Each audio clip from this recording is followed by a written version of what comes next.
श्रावणी सोमवार निमित्त भरत मित्र मंडळ यांच्या इथे नेहमीच शिवरात्र उत्सव जो आहे त्यांच्या वतीनं विविध कार्यक्रमांचं आयोजन करण्यात येतं। तसेच महापूजा आणि महाप्रसादाचं आयोजन करण्यात येतं।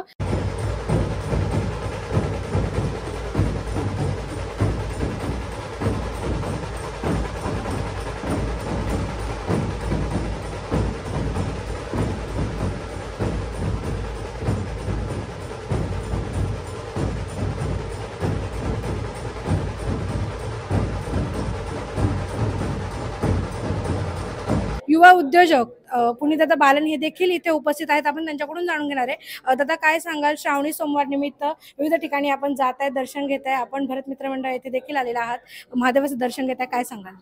एकतर भरत मित्र मंडळ म्हणजे आपले अण्णा आणि रिरंजन यांचं प्रेम माझ्यावर आणि माझं प्रेम त्यांच्यावर, त्या प्रेमाखाती मी तर येतोच, पण त्याच्यापेक्षाही जास्ती म्हणजे महादेवाची जी ही स्थान आहे ती खूप जागृत आहे। इथे नेहमी पॉझिटिव्ह वाईब्स आहेत। या दर्शनाला मी आलो आणि मला वाटतं की प्रत्येक श्रावणी सोमवारला 5 श्रावणी सोमवार असतील तरी ते प्रत्येक श्रावणी सोमवारला 500 ते 1000 लोक येतात आणि ते दर्शन घेतात। म्हणजे ही श्रद्धास्थान आहे। जसं आज आपल्याकडे सिद्धेश्वर विद्येश्वर असेल, पांचलेश्वर असेल, पुण्येश्वर मंदिर असतील, तसे भारत मित्र मंडळाची ही जी मंदिर आहे ही पण एक लोकांची श्रद्धास्थान आहे। तर इथे यायला तर आनंद होता आणि अण्णांना भेटणं, त्याच्यापेक्षा महादेवांना तर भेटतोच मी, पण अण्णांना भेटायचं जे योग आहे, कारण महादेव दररोज भेटतात मला, पण अण्णा भेटत नाही, म्हणून मी त्यांना भेटण्यासाठी पण येतो।